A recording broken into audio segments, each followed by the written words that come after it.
Iran యుద్ధం నేపథ్యంలో Qatar నుంచి ఎల్ఎన్జీ సరఫరాకు ఆటంకం ఏర్పడింది. దీంతో దేశంలోని కొన్ని యూరియా తయారీ ప్లాంట్లు మూతపడ్డాయి.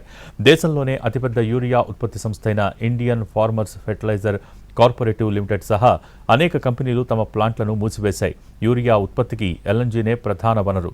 భారత ఎరువుల రంగం ఎల్ఎన్జీ దిగుమతులపై ఆధారపడి ఉంది. ఇందులో అధిక భాగం పశ్చిమాసియా నుంచే వస్తోంది.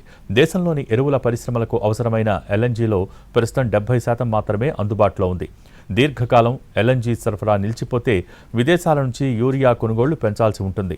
ఇప్పటికే ప్రపంచంలోనే అతిపెద్ద యూరియా దిగుమతిదారుగా భారత్ ఉంది. ప్రపంచవ్యాప్తంగా ధరలు పెరగనుండటంతో ప్రభుత్వంపై సబ్సిడీ భారం కూడా ఆ మేరకు పెరగనుంది. జూన్లో ప్రారంభమయ్యే నైరుతి రుతుపవనాల సీజన్లో ఎరువుల డిమాండ్ తారస్థాయికి చేరుతుంది. దేశ ఎరువుల తయారీదారుల ఎల్ఎన్జీ అవసరాల్లో సగటున కనీసం 70% అందుబాటులో ఉండేలా ప్రభుత్వం చర్యలు తీసుకుందని కేంద్ర ఎరువుల మంత్రిత్వ శాఖ తెలిపింది. ఈ నెల 10 నాటికి యూరియా సహా 1.8 కోట్ల టన్నుల ఎరువులు దేశంలో అందుబాటులో ఉన్నాయి. ఇది గత ఏడాది నిల్వల కంటే 37% అధికమని చెబుతున్నారు అధికారులు.